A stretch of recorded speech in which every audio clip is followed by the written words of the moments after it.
नमस्कार, good evening and आज रविवार के दिन भारतीय चित्र साधना और विश्व संवाद केंद्र भारत इन दोनों के जॉइंट कोलैबोरेशन से जो बहुत सारे एक हम सीरीज कर रहे हैं जिसमें अलग अलग विषयों पर एक तरह का मंथन चल रहा है। उस मंथन की कड़ी में आज हम लोग फिर से एक बार मिल रहे हैं और आज हम जो चर्चा करेंगे वो ओटीटी प्लेटफॉर्म्स और उनके द्वारा जो कंटेंट हमारे सामने आ रहा है या जिसको हम कह सकते हैं कि परोसा जा रहा है, उनके बारे में किस तरह का डिस्कोर्स अभी चल रहा है। उसमें नकारात्मकता की बात होती है। बहुत सारे ऑर्गेनाइजेशंस केवल भारत में ही नहीं, पूरे विश्व भर में, गल्फ में हम देखते हैं तो लगभग रोज किसी ना किसी तरह के प्रोटेस्ट की एक खबर आती है। भारत में बहुत सारे ऑर्गेनाइजेशंस उसको हमारे वैल्यूज के नाम पर, हमारे कल्चर के नाम पर इन ओटीटी प्लेटफॉर्म्स के खिलाफ एक आर्गुमेंट खड़ा करते हुए दिखते हैं। ओवर द टॉप प्लेटफॉर्म्स ये basically film and television content जो हाई स्पीड इंटरनेट कनेक्शन के द्वारा प्रोवाइड किया जाता है, जो ट्रेडिशनल केबल या सैटेलाइट नेटवर्क के द्वारा नहीं है, ऐसा ये कंटेंट होने के कारण ये एक तरह के ओपन प्लेटफॉर्म की तरफ, जो इंटरनेट बेस्ड कंटेंट है, उस तरफ हम बड़ी तेजी से बढ़ रहे हैं। और खास करके अब ये सारे कोरोना के समय में जब लॉकडाउन, तब उसका कंजम्पशन बढ़ा है। स्वाभाविक रूप से लोगों की उसके बारे में जागरूकता भी बढ़ी है। चाहे अमेजन हो, चाहे आईट्यून्स हो, चाहे नेटफ्लिक्स हो, HBO जैसा प्लेटफॉर्म हो, ये सारे बहुत सारा कंटेंट प्रोवाइड कर रहे हैं। और केवल पुरानी मूवीज या पुराने सीरियल्स उनका नए तरीके से डिस्ट्रीब्यूशन ये केवल नहीं हो रहा है, तो बहुत नए तरीके का कंटेंट भी नए मॉडल्स के साथ हमारे सामने आ रहा है। कुछ सीरियल्स के बारे में चर्चा भी हुई, कुछ सीरीज, वेब सीरीज जो चली, उनके बारे में एक सोशल मीडिया कैंपेन्स भी चले। क्या वो इसको हर्ट करते हैं, क्या क्या वो इसके खिलाफ है, क्या कौन से वैल्यूज को प्रमोट कर रहे हैं। लेकिन वास्तविकता ये है कि आज का युवा जो है वो मैक्सिमम अपना कंटेंट जो है वो इन ओटीटी प्लेटफॉर्म्स के द्वारा कंज्यूम कर रहा है। ये रियलिटी है। और एक तरह से ये एक वर्चुअल कैश प्लेटफॉर्म्स क्रिएट होना शुरू हो गए। इसमें कंटेंट कौन क्रिएट करता है, इससे भी इम्पोर्टेंट ये है कि आने वाले समय में इस कंटेंट के कंजम्पशन के किस तरह से पैटर्न डेवलप होंगे। और मैं as a journalist, as a social activist, researcher जब इसको देखता हूं, तो इसमें कुछ बहुत सारे ट्रेडिशनल क्वेश्चंस है जो फिल्म मेकिंग के समय भी पूछे जाते थे। वो नए इलेक्ट्रॉनिक मीडिया आने के बाद वो उस संदर्भ में पूछने जाने लगे। फिर सोशल मीडिया में भी उसके बारे में चर्चा हुई और अब इस इंटरनेट के माध्यम से जो वेब सीरीज आ रही है उनके बारे में भी इस सारे विषय पर चर्चा हो रही है। उसमें एक फंडामेंटल क्वेश्चन जो पूछा जाता है कि क्रिएटर की क्रिएटिविटी और उसका फ्रीडम ऑफ एक्सप्रेशन, और दूसरी तरफ जिसको डिमांड कहा जाता है, व्हाट इज बीइंग कंज्यूम्ड, लोग क्या देखना चाहते हैं और लोग जो देखना चाहते हैं वो हम बनाते हैं। ये एक ट्रेडिशनल आर्ग्यूमेंट इसमें बार बार आता है। लेकिन मेरी इस मामले में मेरी राय ये साफ है कि जो खास करके कल्चरल प्यूरिज्म का आर्ग्यूमेंट देते हैं, उनका मेरा ये मानना है कि कल्चर ये कोई ऐसी बात नहीं है कि किसी ने ठान लिया और उसको खत्म कर दिया। ये over the period of time evolve होने वाली प्रोसेस होती है, ग्रो होती है, लेकिन क्या वायलेंस, क्या निगेटिविटी, जैसे मैंने कहा non complimentary dialogue process, family disputes, इन सारे इसमें सोसाइटी का रिफ्लेक्शन इनमें दिख रहा है, क्या इनका परिणाम सोसाइटी पर हो रहा है? ये एक ट्रेडिशनल आर्ग्यूमेंट है। ये सारे विषय हमारी चर्चा में आए और इस पर हम सॉल्यूशन की तरफ बढ़े, हम इसमें सकारात्मक चर्चा की तरफ बढ़े। इसलिए आज हमने ये सारा प्रयास किया है कि कुछ इनके इस विषय के जानकार हमारे सामने आए, हमारे साथ उनकी सोच, उनके विचार साझा करें और उसके आधार पर हम इसमें कोई एक समाज में राय बनाने की, और केवल समाज में नहीं, पॉलिसी मेकर्स में भी कुछ कंस्ट्रक्टिव इनपुट्स को लेकर जाने की, क्योंकि ये नहीं चाहिए या इसको बैन करना चाहिए, ये आर्गुमेंट खड़ा करना बहुत आसान होता है। कंस्ट्रक्टिवली इसके बारे में कुछ आगे बढ़ना ये मुश्किल होता है। तो हमारे साथ आज चर्चा करने के लिए 3 एमिनेंट पैनलिस्ट हमारे सामने हमारे साथ आज है।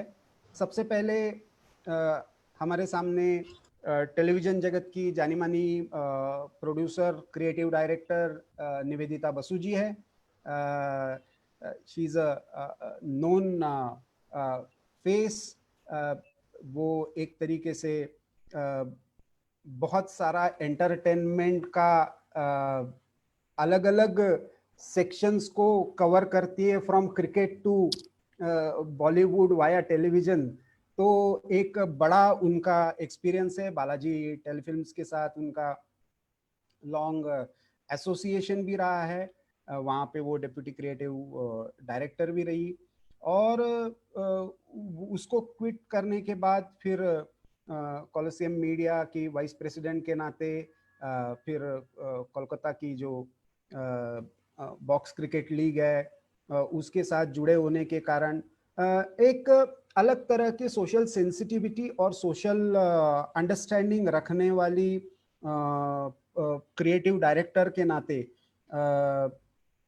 हमारे सामने निवेदिता जी की एक पहचान है। मुझे विश्वास है कि उनके जो एक्सपीरियंस है, क्योंकि वो खुद एक एनजीओ भी चलाती है, गर्ल चाइल्ड के वेलफेयर के बारे में उनका एक अपना कंसर्न भी है, तो ऐसी स्थिति में मुझे विश्वास है कि निवेदिता जी का यहाँ पे रहना ये आज की सारी अपने डिस्कशन को सार्थक करेगा। दूसरे जो हमारे साथ जो एक्सपर्ट इस पैनल में हैं वो राज शांडिल्य जी है।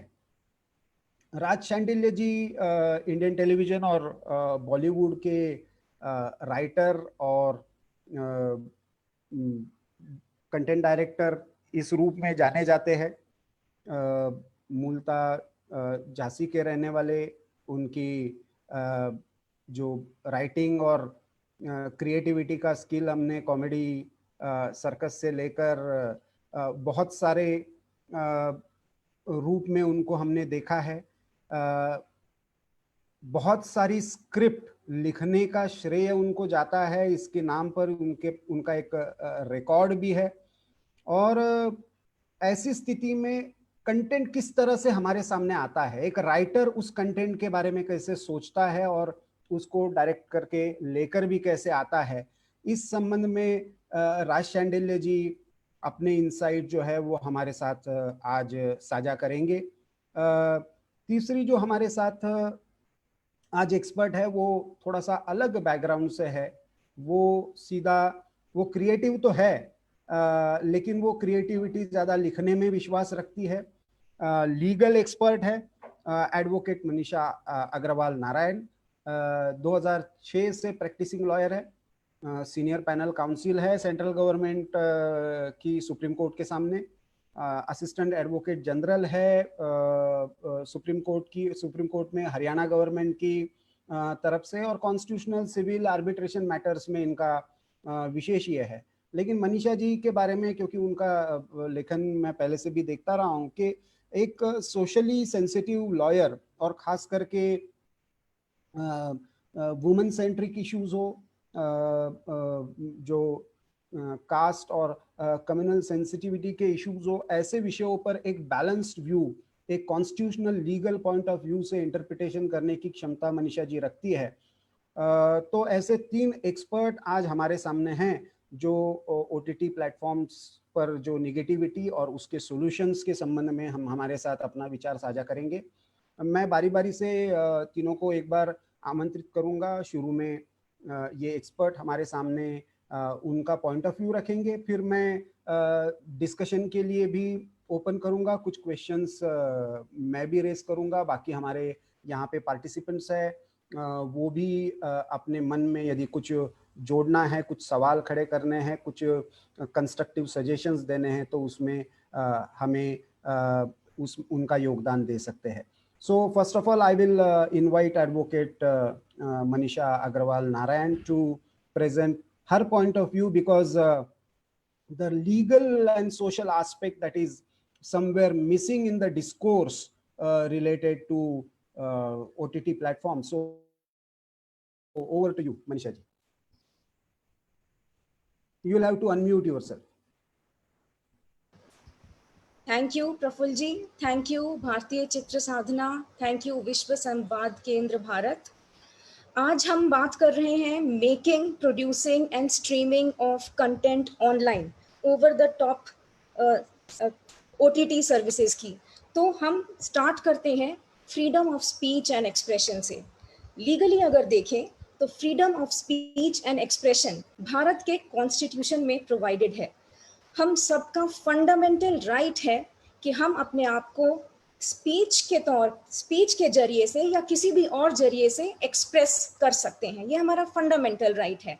लिखकर, बोलकर, परफॉर्म करके, प्लेज करके, मूवीज बना के, सीरियल्स बना के, सीरीज बना के, किसी भी तरीके से हम अपने आप को एक्सप्रेस कर सकते हैं। और साथ ही में उस कंटेंट को व्यू करना या कंज्यूम करना भी सुप्रीम कोर्ट ने कहा है फ्रीडम ऑफ एक्सप्रेशन के अंदर ही आता है।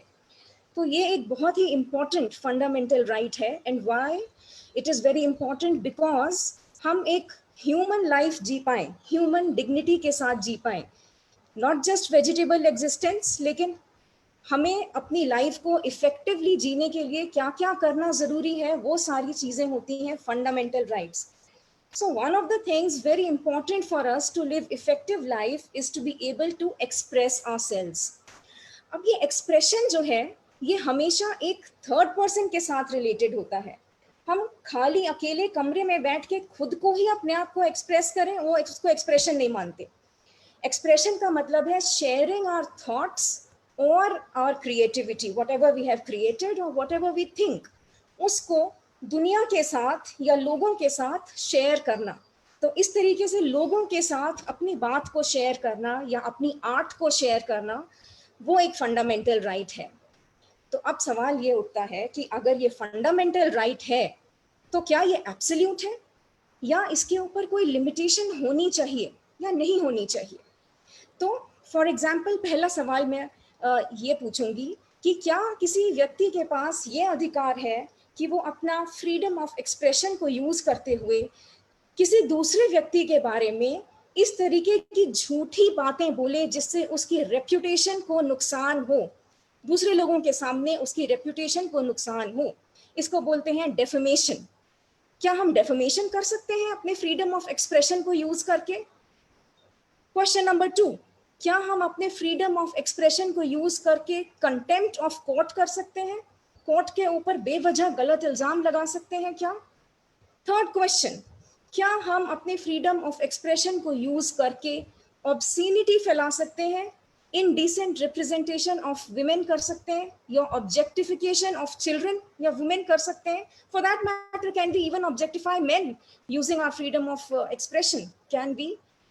सिमिलरली, क्या हम अपनी फ्रीडम ऑफ एक्सप्रेशन को यूज करके किसी को दंगे भड़काने के लिए या कोई और ऑफेंस करने के लिए इंसाइट कर सकते हैं क्या हम कह सकते हैं कि आओ आज हम सारे इकट्ठे होके चलते हैं और एक पर्टिकुलर टाइप के लोगों को मारेंगे या आग लगाएंगे, क्या हम इस तरह की बात फ्रीडम ऑफ एक्सप्रेशन को यूज करके कर सकते हैं? या हम क्या कुछ एनवायरमेंटल फ्रेंडली एक्टिविटीज कर सकते हैं अपनी फ्रीडम ऑफ एक्सप्रेशन को यूज करके? तो इन सारी चीजों का आंसर है नहीं। क्यों नहीं? क्योंकि जो कॉन्स्टिट्यूशन भारत के लोगों ने खुद अपने आप बनाकर अपने आप को गिफ्ट किया था, उसमें हमने ये डिसाइड किया था कि ये जो फंडामेंटल राइट्स हैं, इनको एक्सरसाइज करते हुए हम एक दूसरे का नुकसान नहीं कर सकते, और हम सोसाइटी एट लार्ज का और पूरे देश का भी नुकसान नहीं कर सकते। इसीलिए जो आर्टिकल 19 फ्रीडम ऑफ एक्सप्रेशन हमें देता है, वही आर्टिकल 19 कुछ ग्राउंड्स देता है कि इन ग्राउंड्स पे सरकार को लॉ बनानी होगी, और वो लॉ बनाकर रीजनेबल रिस्ट्रिक्शंस लगानी होंगी फ्रीडम ऑफ एक्सप्रेशन पे, ये इंश्योर करने के लिए कि कोई भी व्यक्ति इनडिसेंस ना फैलाए, डेफमेशन ना करे, पब्लिक ऑर्डर को डिस्टर्ब ना करे, मोरालिटी और डिसेंसी को डिस्टर्ब ना करे, सोवरेनिटी, इंटेग्रिटी ऑफ इंडिया और सिक्योरिटी ऑफ स्टेट के अगेंस्ट कोई काम ना करे, और इंसाइटमेंट टू एन ऑफेंस ना करे। ये स्पेसिफिक ग्राउंड्स हैं। इन ग्राउंड्स के ऊपर भारत की सरकार को ऐसे लॉज बनाने ही होते हैं जो ये इंश्योर करें कि फ्रीडम ऑफ एक्सप्रेशन लोग बहुत अच्छे से यूज करें, खुद को एक्सप्रेस करें ताकि ह्यूमन डिग्निटी के साथ जी पाएं, लेकिन किसी दूसरे की ह्यूमन डिग्निटी को भी ना छीन लें। So therefore freedom of expression has to be used with responsibility. तो इस रिस्पॉन्सिबिलिटी को इंश्योर करने के लिए बहुत सारे लॉज आए, जैसे कि law of defamation, law of contempt of court, indecent representation of women's act, जो कहता है कि महिलाओं का इनडिसेंट रिप्रेजेंटेशन नहीं कर सकते, बच्चों का इनडिसेंट रिप्रेजेंटेशन नहीं कर सकते। Then you have sexual harassment at work place act. Work place पे भी ऐसी कोई बात बोल कर या लिख कर ब्रॉडकास्ट नहीं कर सकते जिससे कि किसी महिला को उसके महिला होने की वजह से नुकसान पहुंचे। और इसी कड़ी में आया सिनेमैटोग्राफ एक्ट। सिनेमैटोग्राफ एक्ट ये इंश्योर करता है कि जिसके पास मूवीज बनाने की क्रिएटिविटी है और इंटरेस्ट है, वो मूवीज बनाए, वेब सीरीज बनाए, नॉट वेब सीरीज, क्योंकि जब ये एक्ट आया था तो इंटरनेट नहीं था।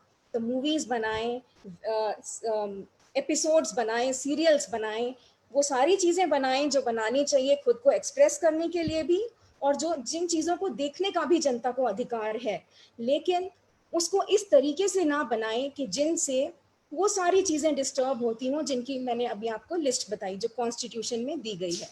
This is exactly what cinematograph act ensures.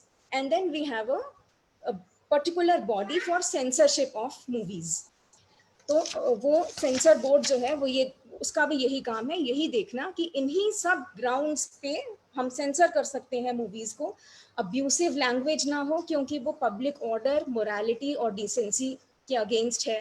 Nudity ना हो क्योंकि वो इनडिसेंट रिप्रेजेंटेशन ऑफ विमेन में आ जाती है। ऑब्जेक्टिफिकेशन ऑफ विमेन ना हो। So that is all about the movies and whatever content is being broadcasted on movie halls, TVs and all. Now comes the era of internet. So now we have internet. Internet आ गया, और internet के आने के बाद में we started using not only WhatsApp, Facebook and YouTube, stuff like that, but then we also have some other services जिसपे कि सब लोग अपनी मूवीज को, सीरीज को, इन सब चीज़ों को बना के ब्रॉडकास्ट कर सकते हैं, वेबकास्ट कर सकते हैं। So we have stuff like Amazon Prime, Netflix, View, Disney Hotstar, MX Player, Z5, और यही वो सारी चीज़ें हैं जिन पे हम सब अपना बहुत सारा समय लगाते भी हैं। मैं भी लगाती हूँ, हम सब, स्पेशली हम सब ने लॉकडाउन के दौरान शायद अपना बहुत सारा समय इन चीज़ों पे लगाया है। So because we don't have any law dealing with whatever content is reaching us or being broadcasted to people by way of internet, we don't have any specific laws, just like the Cinematograph Act. We don't have any censorship. इन सब programs के ऊपर कोई censorship नहीं है। तो as a result होता क्या है कि मैं अपने ही एग्जाम्पल से बताती हूँ. मैंने हॉटस्टार पे एक प्रोग्राम देखना स्टार्ट किया, उसका नाम था office. Why I liked that particular web series immensely is the fact कि उसके फर्स्ट और सेकेंड एपिसोड में ही देख के मुझे लगा कि ये प्रोग्राम स्टीरियोटाइप्स को अटैक करता है. It aims at breaking the stereotypes. You know, उसमें उसमें ये दिखाया गया था कि कोई मारवाड़ी है तो उसको बॉस बोल रहा है कि तुम तो बहुत कंजूस हो, तो इस तरीके से सटायर करके उसको किया गया था. और इसीलिए मैंने उसको बहुत आगे तक देखा. और जब बहुत आगे तक देखा तो मैंने ये देखा कि ये तो स्टीरियोटाइप्स को एनफोर्स कर रहा है और भी ज्यादा स्ट्रिक्ट बना रहा है स्टीरियोटाइप्स को हमारे मन में, लेकिन कुछ एक पर्टिकुलर टाइप के लोगों के लिए स्टीरियोटाइप्स क्रिएट किए जा रहे हैं. कैसे क्रिएट किए जा रहे हैं? जब वो प्रोग्राम स्टार्ट होता है तो उसमें दिखाते हैं, हर किसी का एक इंट्रोडक्शन आता है छोटा सा, तो एक one particular lady is there, उसको हमेशा दिखाते हैं वो पूजा करती है ऑफिस आते ही. तो जो बिगिनिंग में ही जो उसका म्यूजिक होता है उसमें ये आता है. तो उस लेडी को कैसा दिखाया? उस लेडी को ऐसा दिखाया कि वो किसी के साथ भी मिंगल नहीं होती है ऑफिस में. There are some people shown as very cool in office. वो उन लोगों के साथ या किसी और के साथ मिंगल नहीं होती, और वो ऑफिस के कॉम्पिटिशन्स में पार्टिसिपेट नहीं करती, बिकॉज शी सेज कि मैं खाली उसी कॉम्पिटिशन में पार्टिसिपेट करती हूँ कि 1 मिनट में राम राम राम कौन ज़्यादा बार बोल लेगा. So that is the only type of competition I participate in. And then she says कि मैं बिलीव नहीं करती हूँ कि शादी से पहले किसी को प्यार करना चाहिए and all that stuff. उसी में एक और दे show a man who says कि मैं शाखा जाता हूँ, मैं आरएसएस को बिलोंग करता हूँ. And then later he says कि मैं गोमूत्र अपने बैग में रखता हूँ, मैं कोका कोला नहीं पीता, मैं खाली हींग कोला पीता हूँ. और उसको उनको बहुत फनी दिखाया है. Then one day he says कि मैं पार्क में जाके ना कपल्स को पीटता हूँ. This is the level we are stooping down to. और फिर अगले सीन में दिखाया that these two people are going around with each other. ये क्या ये स्टीरियोटाइप्स को और भी ज्यादा हमारे मन में पक्का करने वाला शो नहीं है? Are they breaking stereotypes or are they making stereotypes? Number one. Secondly, we have many such programs. If I go into detail, all of us are already aware, we have heard about them. We have Sacred Games, the amount of violence and nudity that is there in Sacred Games on Netflix. और उसमें अहम ब्रह्मास्मि का जो concept दिखाया है, secret games में ये दिखाया है कि अहम ब्रह्मास्मि का मतलब है कि मैं ही गॉड हूँ. और उसके अंदर गणेश गायतोंडे करके एक कैरेक्टर बनाया है, who is played by Nawazuddin Siddiqui. और उसको लगता है कि मैं सच में ही गॉड हूँ. And they aim at making a new world order by destroying the world and encapsulating a few people जो कि नए वर्ल्ड ऑर्डर में जिंदा बचेंगे. And all this is done by some guruji of an ashram. तो ये it is creating of more and more brackets. It is stereotyping. It is aiming at people belonging to particular religion. And so we have no regulation over it. Everybody is free to show whatever they want to show. Then we have a number of shows featuring nudity. गंदी बात एक programme आता है alt Balaji पे available है वो. Then we have lies being spread on all these platforms. One program I was watching, it is उसका नाम है Made in Heaven and it is available on Amazon Prime. उस प्रोग्राम में भी बिल्कुल शुरू में उसको देखते हैं तो लगता है बहुत अच्छा प्रोग्राम है. How a lady wants to succeed in life despite belonging to a very rich family. After marriage she wants to do something on her own. मगर बाद में उसमें लास्ट 2-3 एपिसोड्स में ये दिखाते हैं कि LGBT कम्युनिटी के ऊपर कुछ दंगे हो रहे हैं.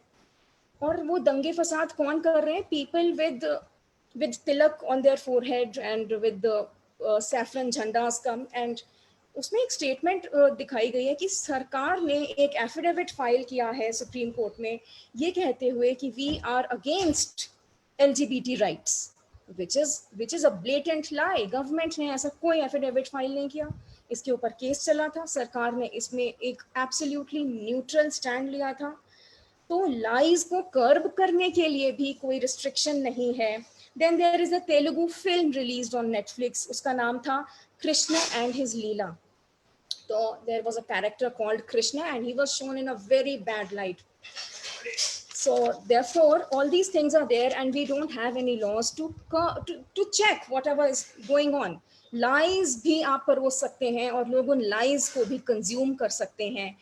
Objectification of women, nudity, everything is there. But the point is, how do we deal with all of this? Similarly, there is a there is another show which is Ertugrul उसका नाम है, और ये शो जो है India का नहीं, Turkish show है, but then it is available in India. आज प्रफुल्ल जी से ही मेरी बात हो रही थी और उसके बाद मैंने चेक किया, तो it is there, it is available in India also, and they say that there's a lot of violence in this show. Now the question is, what is the solution? Should there be a blanket ban on all these things? Should there be a blanket ban on altogether on Netflix, Hotstar, etc., or on these series? I think no, blanket ban is not the solution, because if we ban everything, then our freedom of expression just goes for a toss. So freedom of expression to rehna chahiye, magar it should remain with the curbs and restrictions as mentioned in our constitution. ये ensure करते हुए कि public order, morality, decency, defamation, incitement to offenses ना हो. उसका क्या तरीका है? उसका तरीका, उसका कंस्ट्रक्टिव सॉल्यूशन मुझे ये नज़र आता है कि जैसे हमारे पास में सिनेमेटोग्राफ एक्ट है for the purpose of censoring movies and other shows which are available not on internet, that act can be very easily extended to whatever content is available on the internet. Of course, one practical problem could be that the censor board comes under the Information and Broadcasting Ministry, whereas all this content, OTT and everything, it comes under the IT ministry. But ministries, if they reconcile with each other and work together, I think the government has also passed a proposal where they say कि this particular act will be extended to the content available online. तो ये एक solution है. दूसरा एक इसमें issue है jurisdiction का. लाइक कुछ ऐसे शोज हैं, जैसे हम अर्टुगल की बात कर रहे थे, कुछ ऐसे शोज हैं which are not made in India but they are available in India. तो हमको अपने जो लॉज हैं उनको थोड़ा सा अमेंड करना पड़ेगा, ज़्यादा नहीं, थोड़ा सा अमेंड करने की ज़रूरत है. इतना कि चीज़ इंडिया में अवेलेबल भी नहीं होनी चाहिए. खाली इतना सा एक क्लॉज ऐड करना होगा कि what movies should before broadcasting any content in India, whether it is not made in India also, permission of sensor board should be required. So that is a very easy, very, very easy thing which we can do. And I think the government has already passed some kind of the steps they are already taking on this. Because we have another fundamental right under the constitution, which is right to equality. Right to equality कहता है कि सारी laws सबके ऊपर equally apply करेंगी, until and unless कोई ज़्यादा backward situation में है तो उसको स्पेशल लॉज चाहिए. Generally all laws will be applicable on everybody equally. तो क्यों ऐसा हो कि जो लोग नॉन इंटरनेट मीडियम के लिए मूवीज और सीरियल्स बना रहे हैं उन पे एक तरह की लॉ अप्लाई करे, लेकिन जो लोग ऑनलाइन ब्रॉडकास्टिंग के लिए कुछ कंटेंट बना रहे हैं उन पे कोई लॉ अप्लाई ना करे? ये इनइक्वालिटी है, आर्बिट्रेरीनेस है, पार्शियल ट्रीटमेंट है. इसको कर्ब करने के लिए भी ये बहुत ज़रूरी है कि सेम टू सेम लॉज जो बाकी सब modes of making and broadcasting of content पे अप्लाई करती हैं, वो ऑनलाइन कंटेंट पर भी अप्लाई करें. So that is one simple solution that I can think of. And so let us now here the views of other panellists. Thank you so much. Thank you, Manisha ji, for bringing that, the framework for legal understanding. Now, I would like to call upon Raj Shandelia ji, being a writer and a director. How do you see at this challenge of freedom of speech and expression on the one hand, and still maintaining certain standards and certification related rules on the other hand? So over to you, Raj.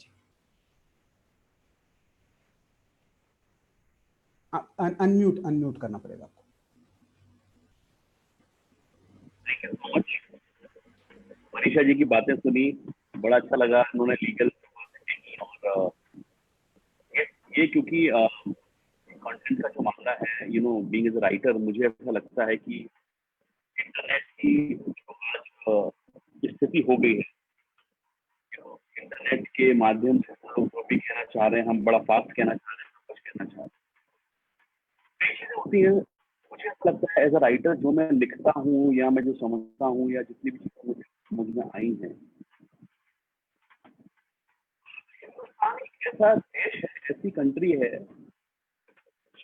संस्कृति पूरे देश, पूरे world में लोग follow करना चाहते हैं और कर भी रहे हैं। आपने कोरोना में भी देखा होगा कि हम हेलो हाय की जगह नमस्ते कर रहे हैं, और भी काफी कुछ चीजें जो हुई हैं। तो हमारी जो वेब सीरीज है या फिल्म कह लें आप, या मीडियम के माध्यम कह लें,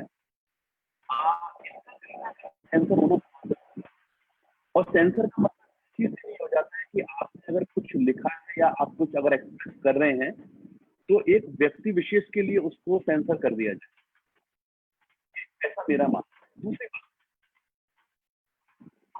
फिल्में हम कोई भी फिल्म, तो खैर क्योंकि हम इंटरनेट के माध्यम से, ये जितने भी OTT प्लेटफॉर्म्स हैं, इनके माध्यम से चीजों को देख रहे हैं, समझ रहे हैं, और हर किसी के लिए इसमें कुछ ना कुछ है। एक 60 साल के बच्चे से लेकर एक 80 साल के बूढ़े तक के लिए हर चीजें हैं, अवेलेबल हैं। जैसे हम मॉल में जाते हैं, जैसे दुकानें होती हैं पर्टिकुलर, और मॉल, दोनों चीजें अपनी अपनी ख्वाहिश से आप चीजें खरीद सकते हैं, आप चीजें देख सकते हैं, आप अपने आप को entertain कर सकते हैं।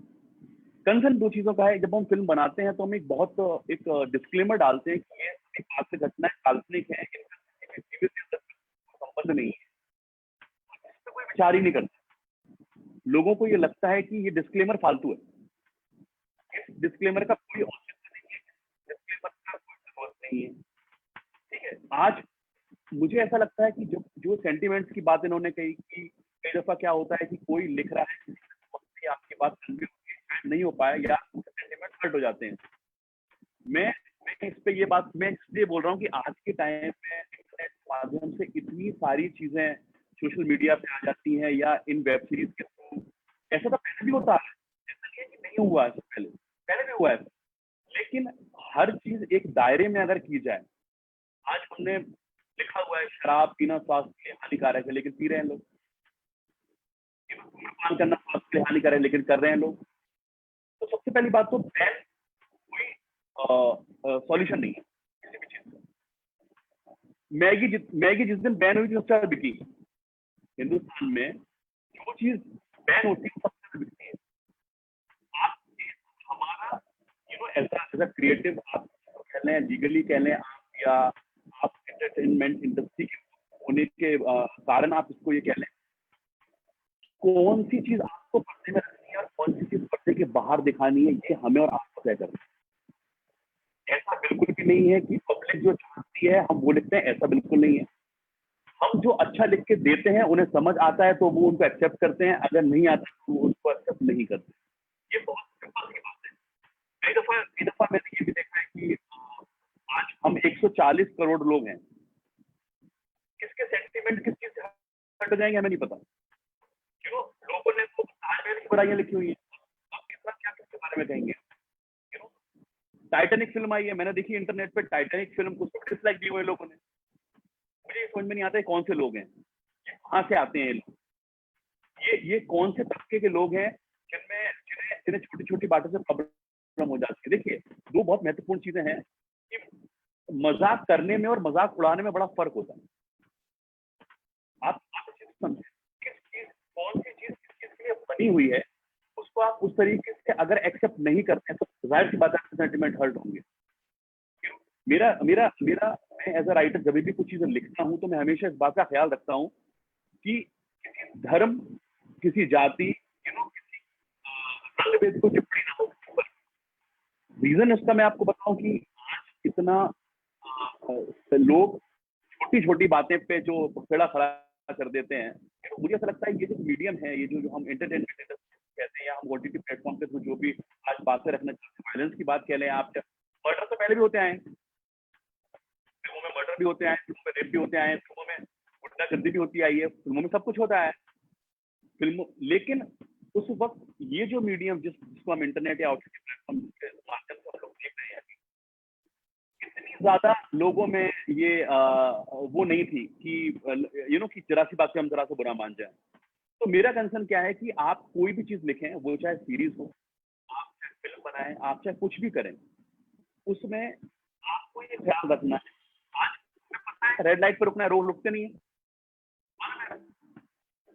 हमें मालूम है ग्रीन पे आगे बढ़ना है, लेकिन रूल रेगुलेशन की बात जो मनीषा जी ने कही कि रूल रेगुलेशन में जितने भी हमारे जो एक्ट हैं उनमें थोड़ा अमेंडमेंट होना चाहिए, और वो इसलिए नहीं कि आपकी आपकी जो क्रिएटिविटी है वो खराब हो, उस वजह से नहीं, वो इस वजह से वो कहना ये चाह रही है, और मैं भी उस बात से जो बातें मैं कहना चाह रहा हूँ उसमें कई बातें तो मनीषा जी ने कह दी ऑलरेडी कि आप रूल रेगुलेशन बनाइए, आप लाइट भी रखिए और आप हेलमेट भी लगाइए, यू नो।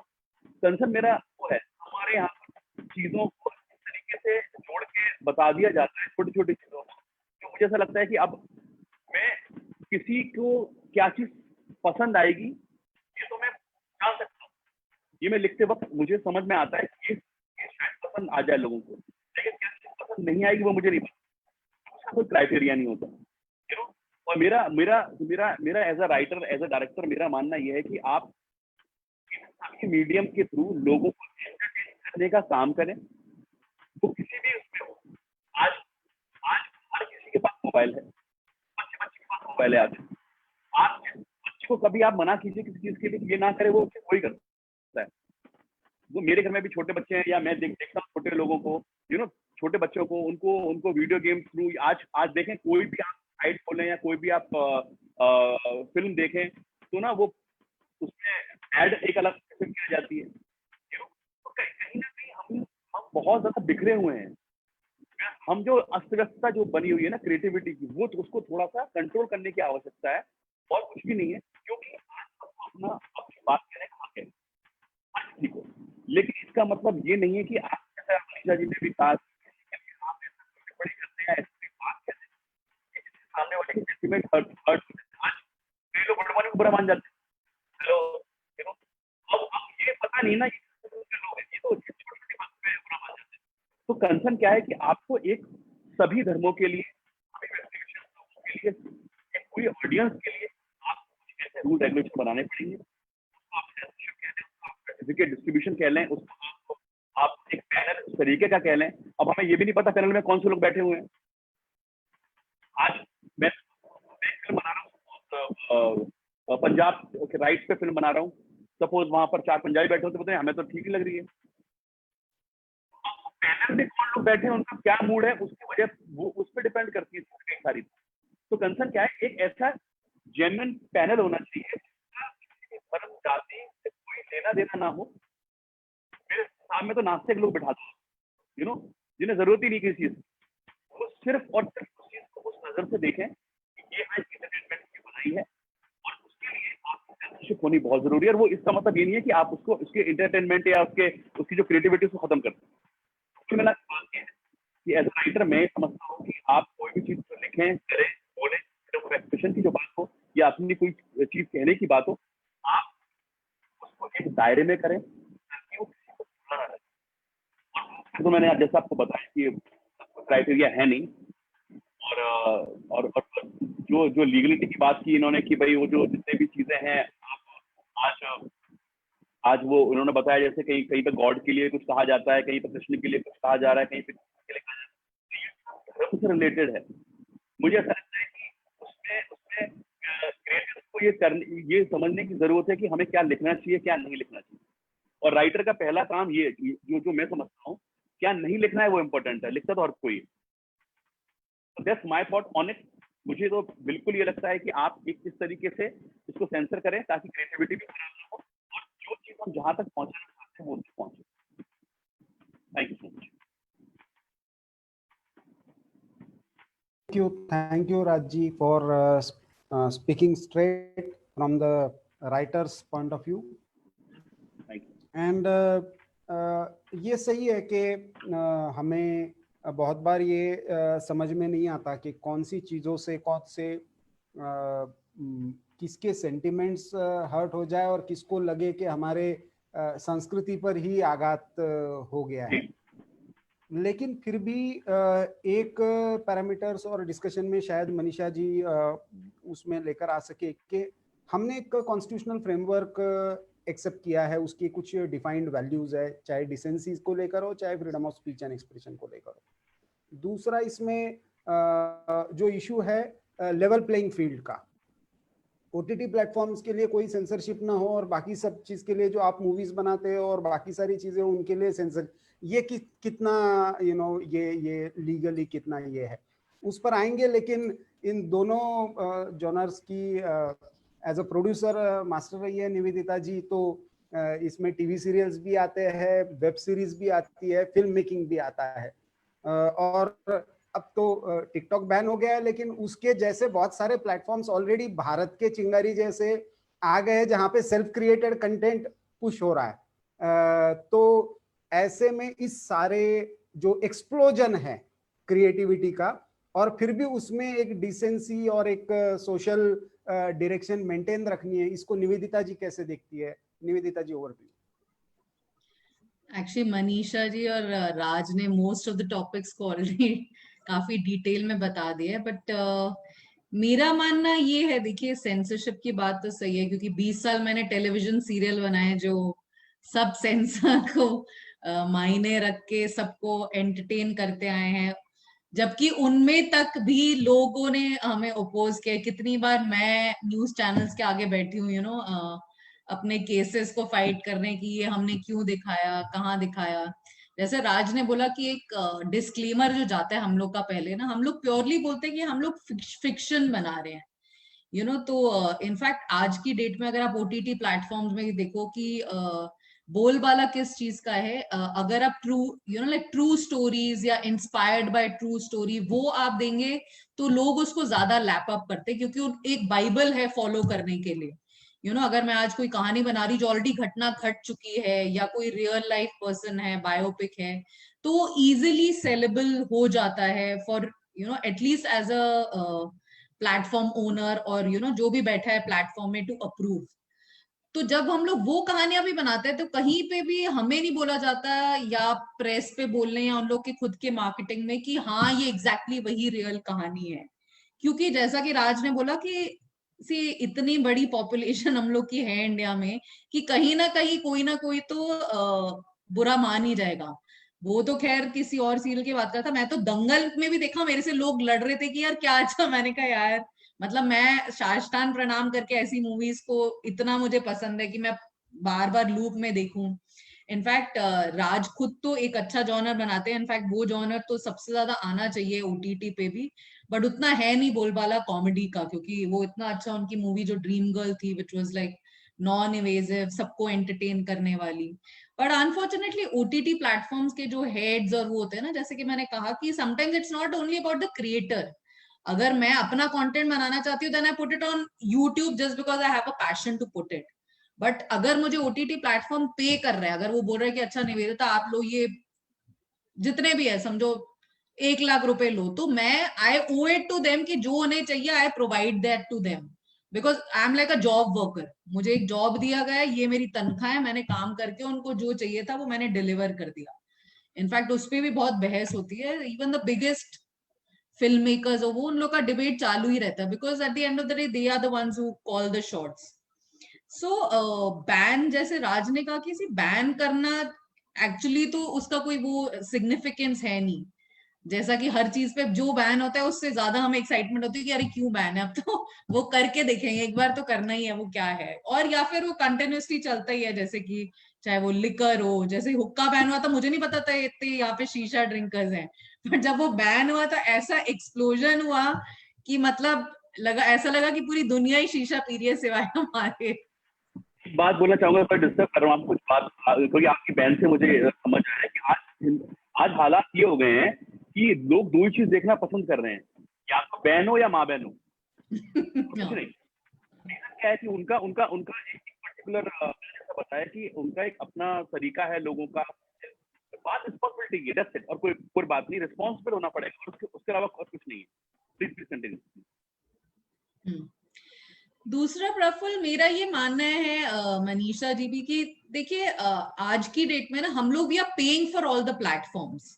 सो हम लोग सब चीज का सब्सक्रिप्शन दे रहे हैं और हर प्लेटफॉर्म का एक अलग जॉनर है। एक नेटफ्लिक्स जैसा बड़ा प्लेटफॉर्म है, वो तो ऑब्वियसली इतना उनके पास कंटेंट का इन्फ्लक्स है कि कभी ऐसा नहीं होगा कि हम लोग 9 जन ने शायद सेम शो देखा, अनलेस वो टॉप ट्रेंडिंग में हो। मैं जो शो देख रही हूँ वो शायद आपने देखा भी नहीं होगा और आपको पता भी नहीं होगा। मैं एक नॉर्वेजियन शो देख रही हूँ जो शायद आप नहीं कभी उस जॉनर में जाएंगे। बट अगर बाकी स्पेसिफिक चैनल्स हैं, चाहे वो उल्लू है, चाहे वो ऑल्ट बालाजी है, चाहे वो Z5 है, चाहे वो Amazon प्राइम है, तो हम लोग के पास as a viewer there so much to watch, I mean मुझे just to sit in a debate to criticise, मैं किसी के बारे में क्रिटिसाइज कर सकती हूँ कि चलो ये शो मुझे पसंद नहीं है। अगर कोई मुझे उसका कंटेंट पूछे और एपिसोड पूछे, मैं तो देखा भी नहीं है, मैं तो बस आर्गुमेंट से के लिए घुस गई कि इसका कंटेंट क्यों बनाया उन्होंने। तो क्योंकि I have so much to watch on my own, जो मुझे देखना है उसका ही मेरे पास इतना मसाला है देखने का कि अगर मेरे को बोलोगे डिबेट में घुसते तो मैं घुस जाऊंगी, बट अगर आप सीन बाय सीन मुझे पूछो तो I haven't watched it because I had the choice as a viewer to switch on to something which I want to watch. आज की डेट में एक इनफैक्ट एमी अवार्ड्स में इस बार जो मैक्सिमम नॉमिनेशन है वो एक शो है कॉल्ड शिट्स क्रीक, जो आउट एंड आउट कॉमेडी है। अगर आप देखोगे मतलब किस लेवल की कॉमेडी है, यूजीन लेवी और करके एक राइटर है, मतलब बेटा और बाप है जो लिखते हैं, मतलब इट इज 17 नॉमिनेशन एक कॉमेडी उसको मिला है। बाकी भी उनके शोज हैं HBO के और इसके उसके चल रहे हैं, बट कहने का मतलब है कि जहां पे प्लेटफॉर्म ने मांगा उन्होंने कंज्यूम किया, उनको मिला और वो चला।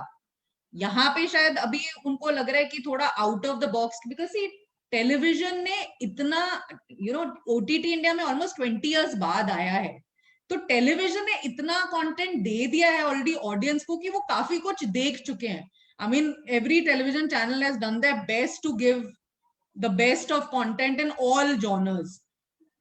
तो अभी हम लोग थोड़ा larger than life, OTT means थोड़ा लार्जर देन लाइफ, जो आपने नहीं देखा, जो सेंसरशिप की वजह से टेलीविजन में नहीं दिखा पाए, वो आ रहे हैं। इनफैक्ट जो मेकर्स हैं, काफी यंग मेकर्स हैं, सिर्फ ऐसा नहीं कि सारे बड़े एस्टैब्लिश लोग ही वेब बना रहे हैं।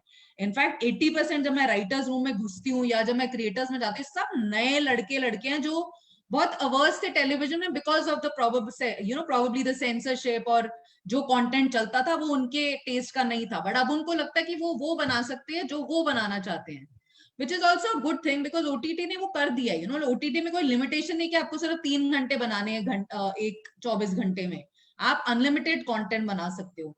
तो like I said, see India में इतनी बड़ी पॉपुलेशन है, अब सबको केटर करना है। There is an audience which obviously takes a little voyeuristic content also, जैसे कि आपने कहा कि न्यूडिटी है या वो है, there are channels which cater to that also.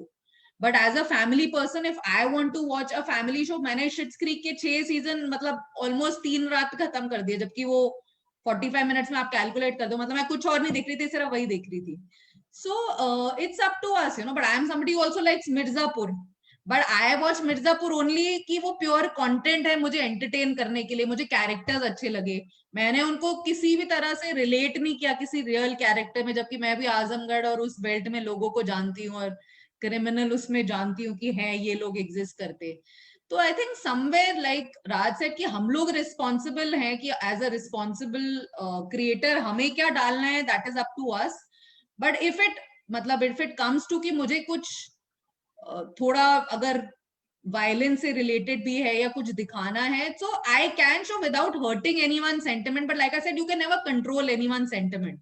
आज की डेट में रियल दुनिया में इतना कुछ खराब हो रहा है कि एक्चुअली तो OTT और फिल्म कम पानी कम चाय लगते हैं।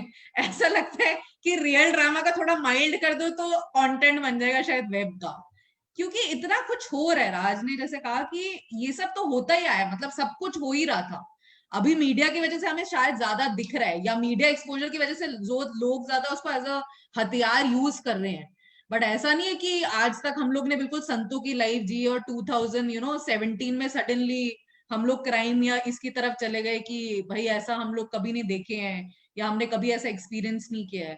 उस टाइम पे भी ऐसे शोज चलते ही थे, अगर वो क्राइम और इससे भी दिखाओ, चाहे आपका वो क्राइम अलर्ट हो, क्राइम पेट्रोल हो, सावधान इंडिया हो, CID हो, तो इनफैक्ट वो ज्यादा चले हैं। CID तो एक अकेला ऐसा शो है जो 20 साल से चल रहा है, इनफैक्ट ऑल रिकॉर्ड्स उसने ब्रेक कर दिए हैं, क्योंकि it is dealing with something which is already like present in the country. So I think ban is definitely not a thing on OTT platform, because like I said कि हर किस्म की audience, और OTT का मतलब ये है कि हम सब्सक्रिप्शन दे रहे हैं, जो हमें देखना है हम देखना चाहेंगे, लाइक अगर मुझे नहीं अच्छा लगता एक टाइप का कंटेंट, मैं तो उसको जाती भी नहीं, मैं तो सर्फ भी नहीं करती उसमें, क्योंकि मेरे लिए ऑलरेडी इतना कंटेंट है जिसमें मैं सब्सक्रिप्शन देख रही हूँ कि उसको मैं स्किप भी कर दूं तो चलेगा। मतलब मेरे लिए एक्चुअली उस पर कोई कमेंट करने का मायना भी नहीं रखता, क्योंकि मैंने देखा ही नहीं है। ऑफ कोर्स है, वो तो पता ही है हमें कि सब तरह का कंटेंट बन रहा है, बट कितना content can a human being consume in 24 hours और अ वीक और अ मंथ? आई मीन इतना भी लॉकडाउन हो गया है, कितना आप कंज्यूम कर पाओगे? I mean if you have our way, हम शायद उस पे जाने की जरूरत भी नहीं पड़ेगी वो काइंड ऑफ कंटेंट में, बिकॉज मेरे को जो पसंद है वो मेरे लिए है इनफ। जिस दिन वो कम लगेगा, जैसे टेलीविजन में हमेशा लगता था कम है, चाहे वो कॉमेडी सर्कस आता था या कॉमेडी का ही आता था ना, तो हमेशा लगता था कम है कि यार एपिसोड कैसे खत्म हो गया, तो आपको वेट करना पड़ता था, चलो नेक्स्ट वीकेंड आएगा तो हम लोग एंटरटेन करेंगे। बट ओटीटी का तो मजा ही यही है ना कि आपको जब देखना है, जहां देखना है, रिपीट पे देखना है, 100 बार देखना है, उस तरह के 100 शोज देखने हैं। There is everything, you know. In fact OTT आपके लिए स्कैन भी कर देता है। अगर मैंने एक टाइप का शो देखा तो आपको नीचे वो 100 और शोज दिखा देंगे जो इस तरह के हैं, जो मेरे जॉनर के हैं। So I don't know whether I'm the right person to debate whether there should be a ban or not, because I feel OTT is meant to cater to every sort of audience, and because there is this 12 billion population, 14 million population, I'm sure everyone wants to watch different type of things, and I mean they should be free to watch what they want. And of course I don't know whether because film or TV में censorship है तो web पे होना चाहिए. I think the whole idea of having web was that there was no censorship and people could express their things freely. I mean, that is my outlook. I don't know. Okay, thank you. Now I will open up the discussion a bit, and I will start with you, Nivedita ji, because there is one debate going on, especially if you go towards south. Sure.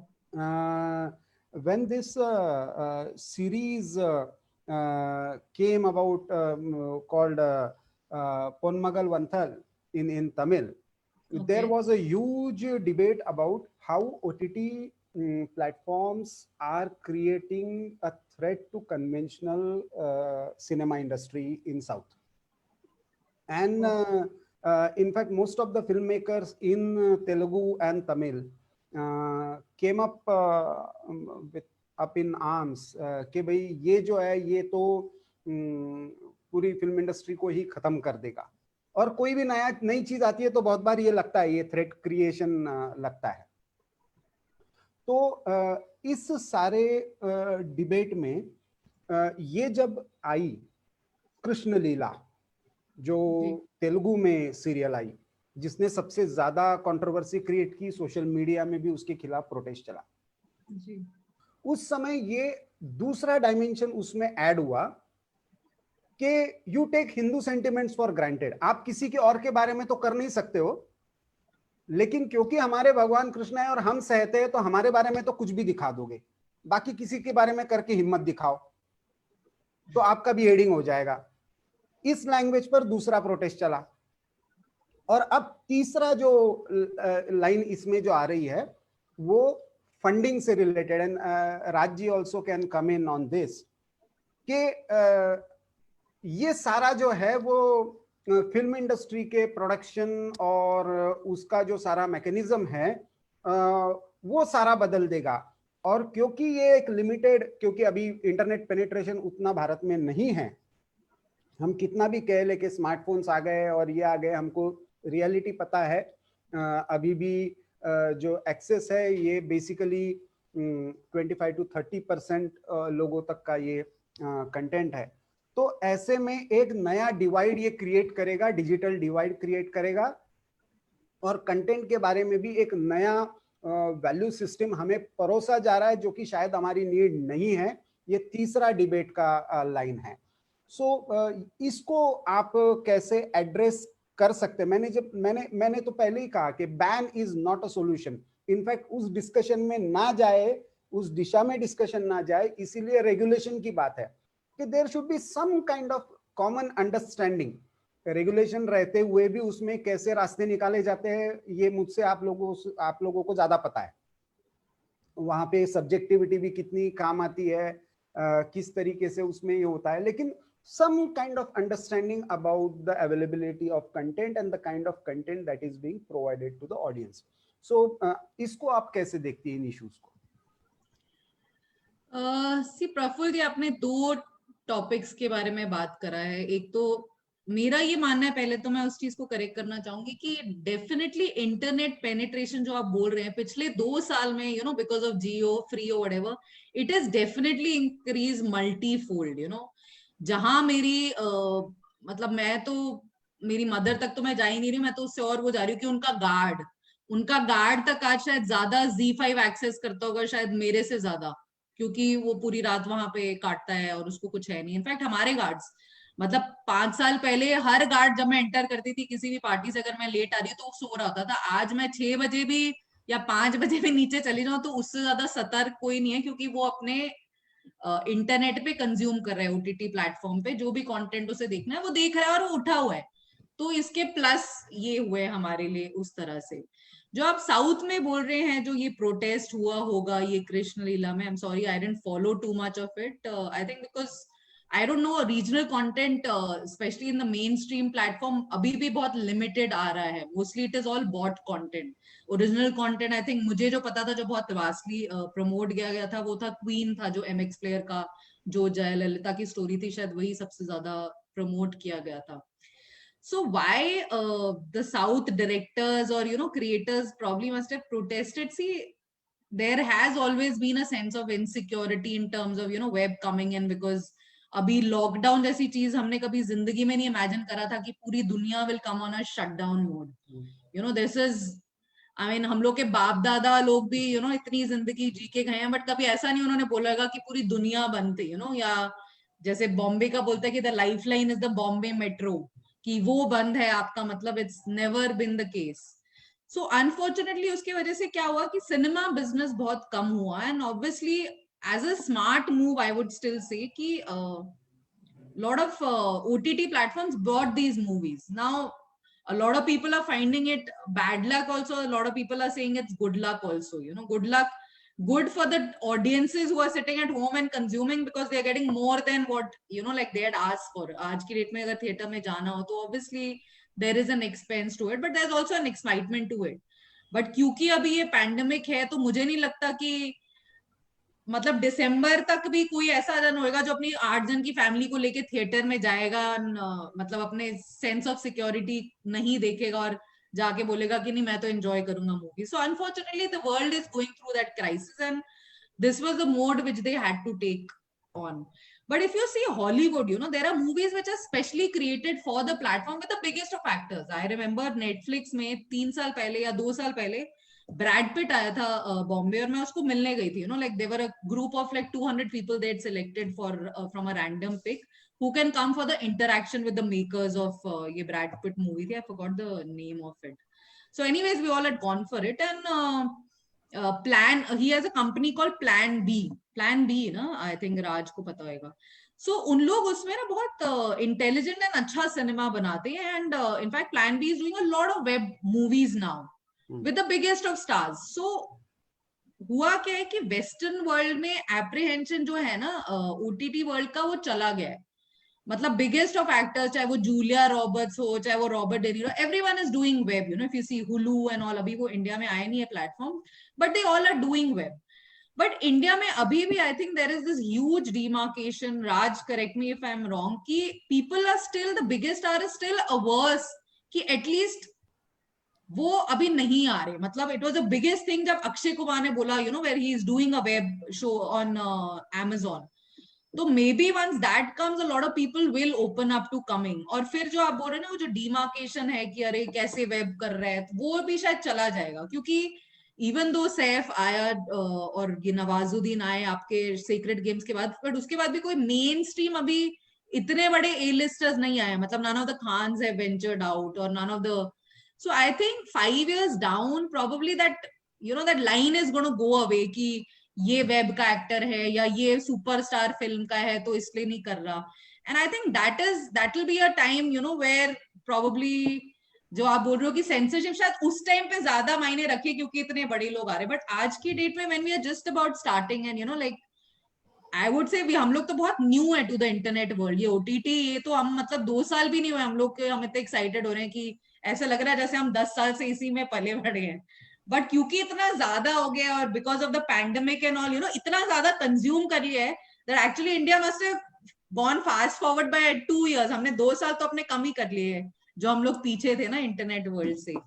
So there is a lot of backlash with obviously OTT, and obviously the biggest films now coming on OTT. But I think this is the future. Digital is the future. Today, I would choose to do a meeting out from home on a Zoom rather than मुझे कोई बुला ले यार। तो मैं तो 100 बार यही सोचती हूँ कि वो उसने अपने आप को वो किया है, सैनिटाइज करा है कि नहीं। तो अगर हम लोग अपने वर्क स्टाइल में वो देख रहे हैं कि ये हमारा फ्यूचर है, कि digital is the future for everything, technology is the future.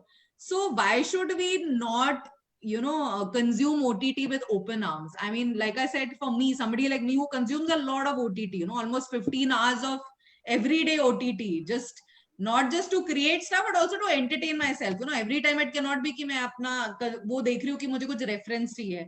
जैसे कि मैंने कहा शिट्स क्रीक, मुझे नहीं लगता हम लोग बना पाएंगे वैसा इंडिया में, बट वो प्योर एंटरटेनमेंट है कि यार कहीं कनाडा में किसी ने इतना अच्छा शो बना लिया कि एमीज के सारे कॉमेडीज को पीछे छोड़ दिया। तो डिजिटल वर्ल्ड से we also gone on an international platform. आज की डेट में यहाँ पे मैं अगर कुछ बनाती हूँ अच्छा वेब में, so I am automatically I might be known in the Hollywood world and people might want to call me for a specific genre, which I have made. So I see a lot of plus in it. Of course, there are a lot of minus, but I would probably give Manisha and Raj to talk on the minus because I am very pro person to it. Like I am somebody who would say ki yaar, I am a very pro OTT ki it has come and it is for the good of everyone, because I represent probably a lot of youth which like like says with me कि यार मजा आ रहा है OTT आने की वजह से। हाँ Manisha ji, sorry. Yeah. So Nivedita ji, everybody is very pro OTT. As we said, we are very pro freedom of expression. बहुत सारे बहुत अच्छे शोज हैं और बहुत सारे ऐसे बहुत अच्छे शोज हैं जिसमें थोड़ी सी ऑब्जेक्शनेबल चीजें हैं, not the entire show, and we really want to watch stuff online. So, but the discussion, I think the discussion today, let us focus on how to make OTT more responsible. I think सब agree करेंगे कि हम violence TV पे देख रहे हैं, बहुत साल से देख रहे हैं, और वायलेंस एक्चुअली भी हो रहा है, लेकिन क्या हम उस लेवल की वायलेंस देख रहे हैं जितनी हमें अब कुछ जगह OTT पे दिखाई दे रही है? और क्या बार बार बहुत हाई लेवल वायलेंस को देखने से हमारे सेंसेस नंब हो जाते हैं? Don't we become numb towards watching violence? और प्रोबेबली इतने सारे जो हम वायलेंस की न्यूज देखते हैं तो भी हम कहते हैं ना कि इतना हम न्यूज देख रहे हैं वायलेंस से रिलेटेड कि कहीं ना कहीं पे हम इनसेंसिटिव हो रहे हैं. Same goes for watching violence in drama or on OTT, or even if we have that level of violence in TV, we would become numb to violence. Somewhere we will become insensitive to nudity, objectification of women. So yes, we should watch and consume OTT content with open arms. और हम उस content को उस लायक बनाएं कि हम उसको open arms के साथ देख पाए. हमें उसको देखने से पहले सोचना ना पड़े. एक प्रोग्राम देखने से पहले ये ना सोचना पड़े कि साथ में मैं अपनी फैमिली के साथ बैठ के देख सकती हूँ कि नहीं देख सकती हूँ. और उस प्रोग्राम को देखने के लिए हम खुद कितने रेडी हैं. कई बार ऐसे बहुत सारे प्रोग्राम्स होते हैं जिसमें लिखा है 16+. I have seen a number of times उसमें लिखा है 16+ एज में, but I am 37 years old. मैं भी उस लेवल की वायलेंस को नहीं, मतलब मेरे भी एक बार को आईज क्लोज हो जाते हैं उसको देखने के लिए. So first question is, let us all discuss what are the constructive ways to ensure that we become more and more open towards OTT.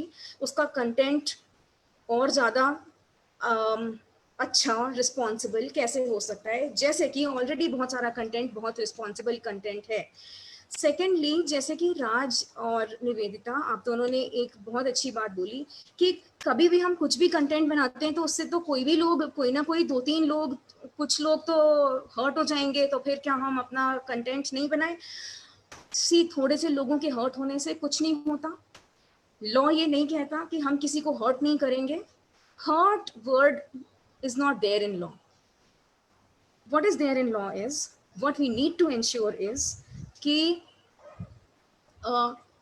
Crime या किसी तरीके का ऑफेंस करने के लिए लोग इंसाइट ना हो, पब्लिक ऑर्डर मेंटेन रहे, डिसेंसी और मोरालिटी मेंटेन रहे। तो ये जो आपका कंसर्न है ना, ये बहुत वैलिड कंसर्न है।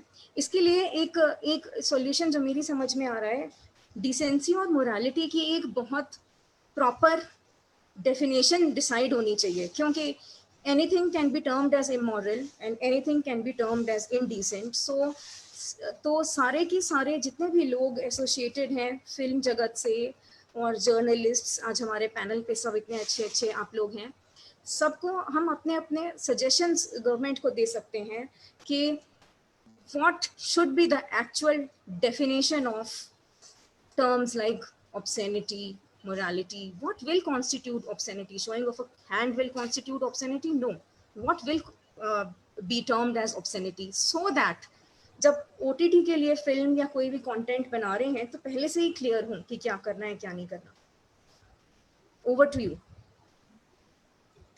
Manisha ji, before Praful starts, I want to just specify one thing which I think a lot of people don't know. See, even when TV was being made or on an OTT, unfortunately, हम लोग क्या, जैसे मैंने आपको पहले भी बताया कि हम जो भी कंटेंट बनाए, it is reviewed by the OTT platform heads, and so many times you'll be surprised that they are the ones who give you suggestions to add. उन लोग के अपने खुद के S&P norms है जो which obviously follow your law and all. तो अगर मैं एक माइल्ड सा चीज ले जाऊं तो कई बार ऐसा भी होता है कि वहां से बोला जाता है कि इसको एस्केलेट करो, अरे ये तो हो चुका है, ये तो देख चुके हैं। So it is not always जो आप बोल रहे हैं ना कि we should control, that control is only for the content which I make on my own at my own expense and show it on a platform, and it's my good luck if I'm able to sell it to someone well and good, but it'll never be an original, it'll never get promoted like an original. अगर मैंने आज एक content बनाया अपने पैसे डाल के, sorry, it's a very important point that you have again made, very important. Most of the times it is the heads of these channels, and that is why law is all the more required. Writer creator कोई content बना के ले जाए, बहुत अच्छा content बना के ले जाए, लेकिन वो एक्सेप्ट नहीं होगा जब तक उसमें कुछ बहुत हाई लेवल का और चीजें नहीं होंगी। तो फिर इसीलिए लॉ रिक्वायर्ड है कि whatever content is given to public उसके ऊपर रेगुलेशन होगा। तो जो ये हेड्स है ना, ये नहीं कह पाएंगे किसी को भी कि आप इसमें ये ऐड करिए वो ऐड करिए। जो लॉ में अगर अच्छे से डिफाइंड है कि ऐड नहीं कर सकते, वो कैसे कोई किसी से ऐड करा लेगा। ये और भी ज्यादा जो कंटेंट मेकर्स हैं उनके लिए और भी ज्यादा फायदे की चीज है कि प्रॉपर रेगुलेशन इन प्लेस हो। It's a very important point that often a lot of things are decided by the heads of OTT platforms, and that is why we need more regulation in writing. See, for example, Islamic world may be showing of face is obscene, so we should let us have proper definitions. sure. Yes, Praful ji ने जो बात है, प्रफुल्ल जी आपने एक बात कही जो कि के लिए हो, के लिए हो, चाहे वो विजुअल के लिए हो, आज जितना भी OTT पे दिखाया जा रहा है कि क्योंकि कुछ कह नहीं रहे हैं तो शायद ऐसा हो रहा है। मुझे ऐसा लगता है कि कहीं ना कहीं ये बात सही है, ये इसको मैं मानता हूँ, और मैं हमेशा से ये कहता आया हूँ लोगों को कि आप जो भी लिखें सबसे पहले तो किसी धर्म को आप टच करते हैं। मैंने आपको जैसे बोला कि मजाक करने में मजाक उड़ाने में बड़ा फर्क होता है। मैं भी एक चीज आपको आवाज आ रही है मेरी? जी जी जी जी। कहा कि भाई हम लेके जाते हैं, निकल कुछ रामायण हम लिख के लेके जाते हैं, महाभारत निकलता है वहां से, वो फर्क कितना आ जाता है। ठीक है, दूसरी बात ये जो भी इस वक्त हो रहा है, कि वो कृष्ण की लीला हो, चाहे वो वो रामायण को लेकर तंज हो, या किसी, क्योंकि हमारे धर्म में, हिंदू धर्म की मैं खासकर बात करता हूँ, मैं हिंदू फैमिली से आता हूँ, तो यहाँ पर एक तो किरदार बहुत है, दुनिया का बड़ा स्क्रीन प्ले है महाभारत, दुनिया की सारी कहानियां महाभारत और रामायण से निकली है, तो इन्हें टारगेट करना बड़ा आसान, बाकी के बारे में तो हमें पता ही नहीं है। और जिस चीज के आज हम जितने भी मुद्दे इस वक्त हिंदुस्तान में चल रहे हैं, जितने भी मुद्दे चल रहे हैं, वो चाहे कोई भी कानून की आप बात कर लें, किसी भी तरीके की आप बात कर लें, एंटरटेनमेंट के लिए बात कर लें, आप पॉपुलेशन को लेकर बात कर लें, आप चाहे वो पॉलिटिक्स को लेकर बात कर लें, हर मुद्दा धर्म से जुड़ा हुआ है। हर मुद्दा आप कहीं से भी उठा लें कोई मुद्दा। और आज टारगेट हो गया। मैं देखता हूँ आज पहला जमाना था हम हर चीज देखते थे। हम चंद्रकांता भी देखते थे, हम शक्तिमान भी देखते थे, हम अलिफ लैला भी देखते थे, हम सिंदबाद जहाजी भी देखते थे, हम व्योमकेश बख्शी भी देखते थे, सब कुछ देखते थे हम। ठीक है, उस दौरान जो व्योमकेश बख्शी में केसेस होते थे वो हमें ऐसा लगता था हमारे अपने पर्सनल है, क्योंकि जुड़ जाते थे उन शो से। आज अगर मैं सीआईडी देखता हूँ, अगर मैं उसकी बात करूँ, इतने तो क्राइम भी नहीं जितने उन्होंने दिखा दिए। कंसर्न क्या है कि आज हम जिस तरीके से दिखाना चाह रहे हैं, आज धर्म की बात लेके आपसे जो बात कर रहा हूँ, जैसे आपने भी बोला कि वो शायद ऐसा जानबूझ के किया जा रहा है, ये क्या है। मैं सिर्फ हिंदू धर्म की बात नहीं कर रहा हूँ, मैं सिख धर्म की बात नहीं कर रहा हूँ, क्रिश्चियन की बात नहीं कर रहा हूँ, मैं मुस्लिम धर्म की बात। किसी को भी ये राइट नहीं है किसी भी धर्म के बारे में कुछ ऐसा कहने का किसी का सेंटिमेंट हर्ट करे। दूसरी बात, अब हर्ट किसके होने किसके नहीं होने हमें नहीं पता। आज हो सकता है मैं लिख रहा था कॉमेडी, उसमें कृष्णा स्वदेश कपिल लिख रहा था, उसमें नाम कृष्णा था, तो कृष्णा को कृष्णा कृष्णा बोल के गाली देते थे हमको, तो सेंटिमेंट हर्ट नहीं हुए किसी के। लेकिन ये मुझे ऐसा लग रहा है कि कुछ तो हो रहा है, कुछ करवाया जा रहा है, वो किसी भी धर्म के बारे में मैं जो कह रहा हूँ। ठीक है, और ये ऐसा बिल्कुल भी नहीं होना चाहिए, क्योंकि एंटरटेनमेंट इंडस्ट्री ऐसी है, जितना हम लोग पॉजिटिव दिखाएंगे उतना लोग अवेयर होंगे, उतना लोगों के बीच प्यार बढ़ेगा। ये हमारी रिस्पॉन्सिबिलिटी है। मैंने आपको बोला समझदारी ईमानदारी ये दो चीजें जो हमें बहुत जरूरी है हमारे लिए। जिम्मेदारी ये तीसरी चीज, ये तीन चीजें एक कोई भी क्रिएटिव हो, वो जिम्मेदार इस चीज के लिए होना चाहिए कि क्या आप जो कर रहे हैं वो किसी के को हर्ट तो नहीं करेगा। ईमानदार आप इसमें होना चाहिए कि हाँ ये चीज मैंने बनाई है, पूरी ईमानदारी के साथ बनाई है, इसमें कहीं किसी का कोई मैनिपुलेशन नहीं है, कहीं किसी का कोई सोर्स नहीं है, ये जो चीज बननी चाहिए थी वो वैसी बनी। और जिम्मेदारी की भी जो मैंने बात की, ईमानदारी की, ईमानदार, जिम्मेदारी और समझदारी। समझदार आप इस बात से हो कि भाई आज हम जितने लोगों के लिए बना रहे हैं, वो ओटीटी प्लेटफॉर्म हो, फिल्में हो, वो कुछ भी हो, आपको इतना समझदार होना पड़ेगा कि क्या नहीं बनाना। ये बहुत इंपॉर्टेंट बात है। आज ओटीटी की निवेदन ने बात कही कि हम लोग आज तमाम तरीके के शो देख रहे हैं। मैं आपको पूछना चाहता हूँ मनीषा जी, निविता जी, एक तरफ सीरिया पड़ता है, एक तरफ हरिद्वार पड़ता है, एक तरफ बैंकॉक पड़ता है, आपको कहां जाना है ये आप पे डिपेंड है। ये पूरी दुनिया ओटीटी प्लेटफॉर्म है, पूरी दुनिया ओटीटी प्लेटफॉर्म है, आपको कहां जाना है आप डिसाइड करें। एक तरफ वायलेंस हो रहा है, एक तरफ रोमांस चल रहा है, एक तरफ धर्म चल रहा है। चैनल तो आस्था भी आता था, लोग देखते नहीं है, लोग देखते बिग बॉस ही है। प्रॉब्लम क्या हो गई कि हमने इतना बढ़ा चढ़ा के बता दिया। मैं एक बहुत सिंपल सी बात बोलता हूँ कि हम आज सेक्युलरिज्म की जो बात करते हैं कि सेक्युलरिज्म की तो परिभाषा नहीं पता लोगों को ना। वो तो उनको यही नहीं पता कि हम ये चीज देख क्यों रहे हैं, इससे में मिलने क्या वाला है। आज मैं आपको छोटी सी बात, बहुत सारे फिल्में बनती हैं हर साल, 300, 400, 500, 800 फिल्में बनती हैं। फिल्मों के जरिए हम अच्छी से अच्छी बात बताने की कोशिश करते हैं। 70 साल से बोल रहे हैं हिंदू मुस्लिम भाई भाई, कोई मान रहा है? हम 50 फिल्मों में बता चुके हैं, हम कदम से लेकर लगान से लेकर यहाँ वहां तमाम चीजें बता चुके हैं। आज का जो युवा है उसको डिसाइड करना है कि कितनी समझदारी से वो क्या चीज देखे। आज हम मैसेज देते हैं, हम लोग हर फिल्म में मैसेज देते हैं, लेकिन लोगों को सलमान भाई का चश्मा लगाना याद रह जाता है पीछे, लोगों को ये याद नहीं रहता है कि कचरा नहीं डालना है। ये मानसिकता और सोच की बात है, ये जिम्मेदारी की बात है। मैं आपको बोलूं, ये ऑडियंस को जिम्मेदार होना पड़ेगा। आप देखिए, आपको कोई देखने की मनाही नहीं है, लेकिन ये हमारी रिस्पॉन्सिबिलिटी भी तो बनती है ना, हम बना क्या रहे हैं, हम क्यों बना रहे हैं। जैसे आपने जो बात कही कि भाई आज वो चाहे कृष्ण की लीला हो चाहे कुछ भी हो, वो एक व्यक्ति विशेष बना रहा है किसी व्यक्ति विशेष के लिए। पहले भी चीजें बनती आई हैं, ये ये जो कॉन्स्पिरेसी चल रही है ये पूरी दुनिया में, इसको खत्म करना पड़ेगा। जो सेक्युलरिज्म की हम लोग बात कर रहे हैं कि आज कितने टाइम पर ये आता है, उसमें वो मिर्जापुर में आया, कानपुर में वो आया, अहमदाबाद में वो आया, फलाना ढिमका वो आया। आज तो न्यूज चैनल देख रहे हैं आप, न्यूज चैनल पे सास बहू साजिश से लेके और डिबेट तक हम कर रहे हैं। क्या नहीं आता न्यूज पे, मुझे बताइए। और बिना सेंसर के कुछ बोलते हैं, लाइव चल रहा होता है उनका। तो कंसर्न क्या है कि ये जो जितनी भी चीजें, जो चीज बना रहे हैं हम लोग, जो चीज कर रहे हैं हम लोग, उसके लिए ऑडियंस बनाने वाले को, दोनों को रिस्पॉन्सिबल होना पड़ेगा। जहां पर आप अपनी बात भी कह सके और वो अपनी आपकी बात समझ भी सके। और वहां पर कभी कोई धर्म, या मैंने ड्रीम गर्ल फिल्म जो मैं लिख रहा था, मैंने उसमें हिंदू को मुसलमान बनाया है, लेकिन किसी के सेंटिमेंट हर्ट नहीं हुए, क्योंकि बात ऐसी है।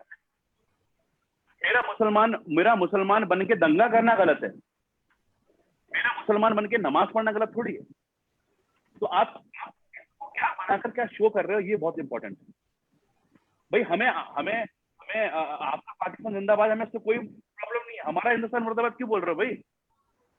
आप अपना कहिए, कोई प्रॉब्लम नहीं। तो धर्म को लेकर आप कितनी बात किससे कह रहे हैं? आज तो छोटी छोटी बात नंग लोगों ने बांट दी, हमारा भगवा हमारा। तो ये जो बातें हैं ये नहीं होनी चाहिए। क्रिएटिव ओटीटी प्लेटफॉर्म पे आप वो चीज दिखाएं, भले ही उस पे आपको ये पता है कि हमें क्या देखना है क्या नहीं देखना है, इसके बावजूद भी एक हमारे हिंदुस्तान का संस्कार कहता है नहीं कि जहां पर उस चीज को हमें फॉलो करना चाहिए। बॉलीवुड में क्यों नहीं होता? वहां मुसलमान ही नहीं है, वहां सिक्की नहीं है, वहां गुजराती नहीं है, वहां सिंधी नहीं है, सब, लेकिन इंडियन हो जाते सारे, वहां जाके इंडियन हो जाते हैं। लेकिन यहाँ कहाँ चली जाती है भारतीय, कहाँ नेशनलिटी की जो बात करते हैं वो कहाँ चली जाती है? वहां टीवी शो में प्रेसिडेंट और प्राइम मिनिस्टर को बुलाकर उनका मजाक उड़ाया जाता है। क्यों? क्योंकि उनकी सोच अलग है। वो सोच जो है ना, वो हमें यहाँ लेके आनी पड़ेगी। क्या या तो आप चीज को करें, और अगर नहीं करें, या तो नहीं करें और करें, तो आप इतना ध्यान रखें किसी को सेंटिमेंट हर्ट ना हो। कंसर्न ये है मेरा। और इस चीज पे बिल्कुल एक पाबंदी लगनी चाहिए। पाबंदी जिस किस्म से मनीषा जी ने भी कहा कि वो यार उसके लॉज जो अमेंडमेंट जो होने हैं वो किस किस्म से हो, ताकि किसी धर्म, जाति और किसी व्यक्ति विशेष पे हम ऐसी टिप्पणी ना करें जिसके सेंटिमेंट हर्ट हो उनके। Thank you. जस्ट अभी लास्ट लेग में हम अगले 5 मिनट में हम इसको वाइंड अप करेंगे। उससे पहले मैं 2 पॉइंट्स रेस करना चाहता हूँ। ऑलरेडी मनीषा जी आप इस पर रिफ्लेक्ट कीजिएगा बाद में। ऑलरेडी हाई कोर्ट में और बाद में फिर सुप्रीम कोर्ट में भी इसको लेकर केसेस पहुंच चुके हैं कि क्या ये सेंसरशिप के अंडर आना चाहिए, और इसमें लेकर एक अच्छी पहल भी हुई है, जहां पे मुझे लगता है कि हम सब लोग भी हो सकते हैं, भारतीय चित्र साधना भी हो सकता है कि हम इसमें कुछ कंस्ट्रक्टिव इनपुट दे। मेरी जहां तक जानकारी है, Hotstar, Voot, Jio, Sony Live, इन सब ने मिलकर एक डिजिटल कंटेंट कंप्लेंट काउंसिल नाम से एक प्लेटफॉर्म ऑलरेडी क्रिएट करने का प्रपोजल कोर्ट के सामने रखा है। गवर्नमेंट, इंफॉर्मेशन ब्रॉडकास्टिंग मिनिस्ट्री और आईटी मिनिस्ट्री भी इसमें ऑन बोर्ड है। तो ये आने वाले समय में ये डीसीसीसी जो होगा वो किस तरह से काम करेगा। एक दूसरा, आप लोगों ने जो कहा, मैं एज ए जर्नलिस्ट थोड़ा सा इसमें अलग तरीके से भी देखता हूं। मेरा अपना मानना यह है कि जैसे राज्य आपने भी कहा कि, और निवेदिता जी ने भी कहा कि जो रियल स्टोरीज है वो देखना लोग ज्यादा पसंद करते हैं। मैं जब प्रोफाइल स्टोरीज किसी के बारे में लिखता हूं तो लोग ज्यादा कंज्यूम करते हैं, because they relate to it. और भारत की कुछ ऐसी रियलिटीज है जिनको शायद हम बताना भूल जाते हैं। जैसे भारत में इतनी जनसंख्या के बावजूद हम क्राइम की बात करते हैं। The reality is, the data shows के पर लाख सबसे कम वर्ल्ड की पुलिस फोर्स आज भी भारत में है। We require less police force to manage this much of population.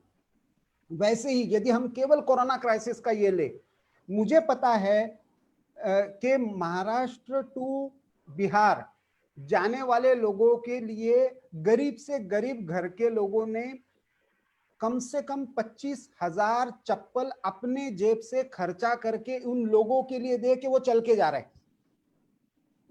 मतलब ये भी बताने लायक स्टोरी, ये भी भारत है और ये भारत की स्टोरीज है। एक सब्जी वाली में जिसकी मैंने प्रोफाइल स्टोरी की इस कोरोना के समय में, उड़ीसा की सब्जी वाली है।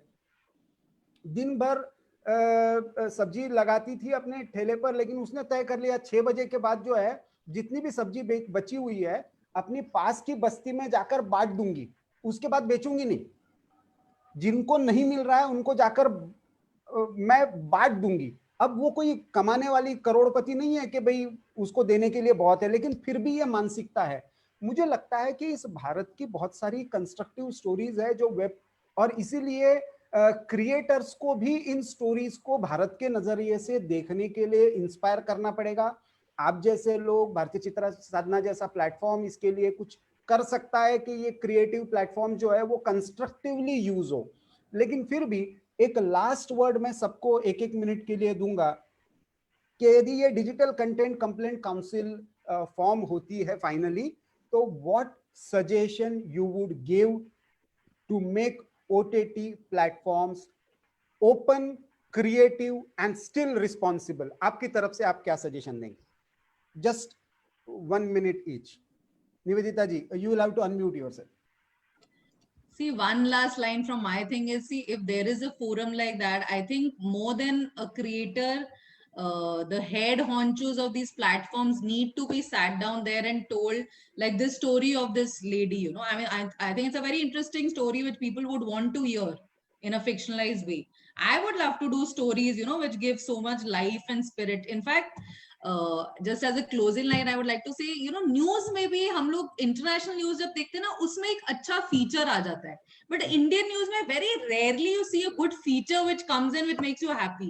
Where is the news which makes you happy and makes you feel आज का दिन अच्छा जाएगा? News channel तो मतलब literally आपको बंद करना पड़ता है कि यार अभी इससे ज्यादा मैं डिप्रेशन में चली जाऊंगी. So I think the idea of a forum is nice, but more than the creators, I think the head honchos of all the platforms also need to be sat down and told that what are the S&P guidelines they want us to follow, and I think then the filtering process will be much easier. Yes, Rajiv.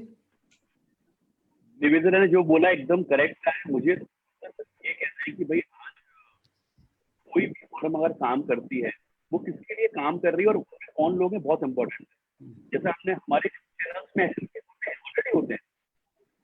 मैं आपको बताता हूँ, मेरी अपनी मैं set पे एक show कर रहा था और हमारे यहाँ भी पॉलिटिकल भी एंगल बड़े होते हैं, यू नो. तो उसमें कहीं एक लाइन आई थी कि भाई इसके साथ को दिल्ली जाना है. उस वक्त इलेक्शन चल रहे थे, तो दिल्ली मत करो.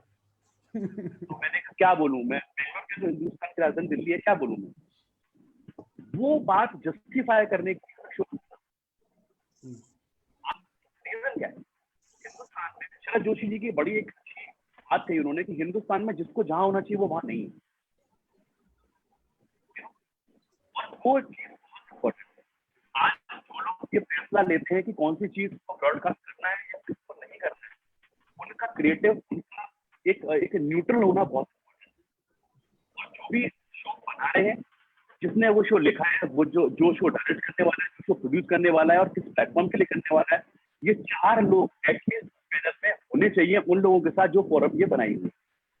रीजन आज बहुत सी दफा ये होता है कि हम आप हमें भेज दीजिए, हम पढ़ लेंगे. बंदे ने लिखी, मैंने बताया ना आपको, महाभारत, आपने पढ़ ली रामायण, क्योंकि वो चीज नहीं निकल के आती है. तो उनका भी समझदार होना बहुत इम्पोर्टेंट है. जो जिन्होंने भी कहा, आज जो भी फॉरम बनती है उसमें क्रिएटिव लोग होने चाहिए, उतने समझदार लोग होने चाहिए जिन्हें समझ हो कि हाँ इनमें कोई सी चीज या किसी चीज को हर्ट कर रही है, सेंटिमेंट हर्ट कर रही है, तो प्लीज उसको डाइल्यूट करें या उसको निकाल दें. बहुत बहुत सिंपल है. इसमें ऐसा कुछ नहीं है कि उसको नहीं किया जा सकता. बहुत सिंपल प्रोसेस. उसको आप बिल्कुल डिफिकल्ट ना बनाएं. और इसका प्रोसेस ये भी हो, सर्टिफिकेट ना दें कि क्योंकि सर्टिफिकेट आप तो मुझे ऑर्डर दे दीजिए सर्टिफिकेट, यू नो. सर्टिफिकेट ना दें. उस चीज को आपने रखना है या नहीं रखना, ये तय होना चाहिए. Good. As simple as that. Good. Manisha ji, last word to you. I have 3 small suggestions. First is कि जैसा कि आपने कहा कंप्लेंट काउंसिल के बारे में, there should be very specific and definite guidelines किसी भी वर्ड का एक से ज्यादा मतलब ना निकले, ऐसी गाइडलाइंस होनी चाहिए टू एंश्योर कि there is no agenda mongering, there is no bracketing, there is no, it's not just about hurting sentiments but is also about constructing of certain views which may be true or false also. So very specific guidelines to ensure that views are not created in the minds of public, but the views, whatever views public has, public should be free to make its own views without any conditioning. Social conditioning should not be there. Second, some kind of credit system or point system should be there. Praful ji, आपके बोलने से मुझे ये idea आया, जैसे ये वो भी भारत है जो अपने परिवार के साथ रहना चाहता है, जो अपने मजदूरों को चप्पल खरीद के देना चाहता है। कोरोना फैल गया तो लोग जो भूखे हैं उनका पेट भरना चाहता है। तो जितने भी OTT प्लेटफॉर्म्स हैं, कुछ ऐसा पॉइंट या क्रेडिट सिस्टम हो कि कम से कम इतनी मूवीज तो पॉजिटिविटी को दिखाने वाली होनी ही चाहिए। Out of 100 at least 10 should be positive, some number like that. And then last is, I would say complaint तब होती है जब कोई चीज बन के और प्रसारित हो जाती है और गलत हो जाता है, उसके बाद कंप्लेंट होती है। तो कंप्लेंट से पहले सेंसरशिप जरूरी है। तो censorship should be as much censorship as we have in non-digital world. We should have same amount of censorship in the digital world too, online world too, so that हम decide कर पाएं कि हमें किस direction में आगे जाना है। हम अपनी responsibilities के हिसाब से अपने समाज का आईना हम खुद बना पाएं। Thank you. That's all time we had. आज हमने एक थोड़ा सा अलग सब्जेक्ट लेकर थोड़ा सा फोकस्ड वे में एक डिस्कशन को लेकर जाने की कोशिश की, and I hope we will get some constructive inputs in the long run, क्योंकि 5G आएगा, ये रियलिटी है। OTT प्लेटफॉर्म ये रियलिटी है। डिजिटल कंटेंट कंज्यूम होगा और वो अभी टायर 2 टायर 3 सिटी तक पेनिट्रेट होगा, ये भी रियलिटी है।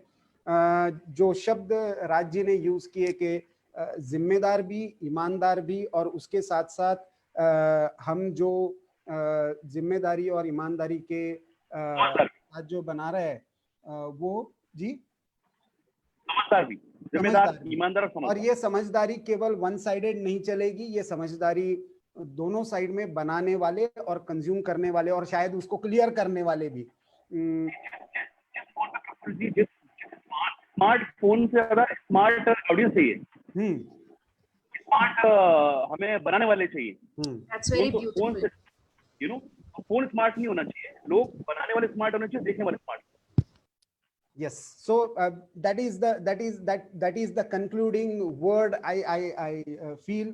तो आप सब लोगों का आपने इतना समय निकाला और आपके एक्सपीरियंस के बेसिस पर आपके इंसाइट्स शेयर किए, आप सब लोगों का बहुत बहुत धन्यवाद। भारतीय चित्र साधना और विश्व संवाद केंद्र भारत ने ये प्लेटफॉर्म हम सबके लिए उपलब्ध करके दिया इस डिस्कशन के लिए, उनको भी बहुत बहुत धन्यवाद। और जो देखने वाले हैं उनको भी निवेदन करूंगा कि इस जिम्मेदारी का, इस समझदारी का एहसास पॉजिटिविटी के साथ हम फैलाने में मदद करेंगे तो OTT प्लेटफॉर्म, वही प्लेटफॉर्म्स हम बहुत कंस्ट्रक्टिवली भारत का और भारत का नैरेटिव पूरे वर्ल्ड में भी क्रिएट करने के लिए यूज कर सकते हैं।